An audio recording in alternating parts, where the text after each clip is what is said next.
2,000 watts na generator na kayang magpaandar ng 1.5 horsepower na aircon, isang ref, isang ventilador, at kaya pa rin pong magpaandar ng isang TV, sabayan mo pa po ng isang laptop at internet. Kayang-kaya po yan ng Allen 2,000 watts na inverter generator.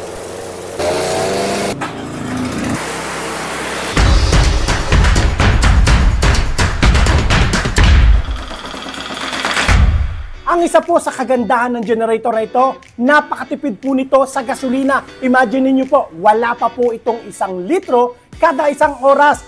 At ito po, napakadali pa pong i-operate. Kahit po babae, kayang-kaya po siyang hilaan.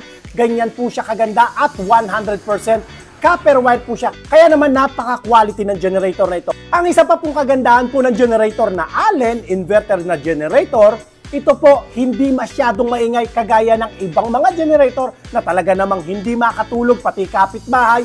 Pero ito po, talaga namang napakatahimik na generator. Wow. Ang kagandahan po ng generator na ito wala pa pong 1 litro ang konsumo niya kada isang oras. Kaya tiyak na makakatipid po kayo pagdating po sa gasto sa gasolina.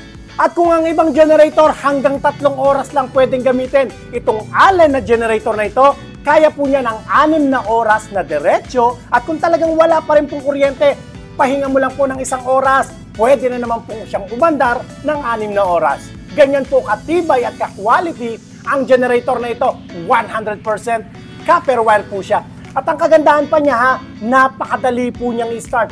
Kahit babae po ang magpaandar o mag-start, kayang-kaya po niyang hilahin dahil easy to start po siya. Pakita ko po sa inyo. Chok, hila lang, kaliwa. Kanan po ako pero kaliwa na po ang panghihila ko. Ganyan po siya kaganda. At tingnan nyo naman po yung tunog po niya. Samantalang ako po yung nagsasalita, bukas ang generator, nadidinig nyo po yung boses ko. Magkakaroon po kayo ng idea kung gaano lang po kalakas ang tunog po nito. At tiyak namang mahihimbing po kayo kung sakaling wala pong kuryente, mahimbing po ang inyong tulog.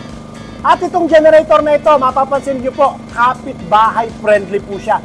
Hindi magagalit ang kapitbahay nyo pagka kahit may generator po kayo, wala pong problema dahil halos kasing lakas lang po siya ng boses ko.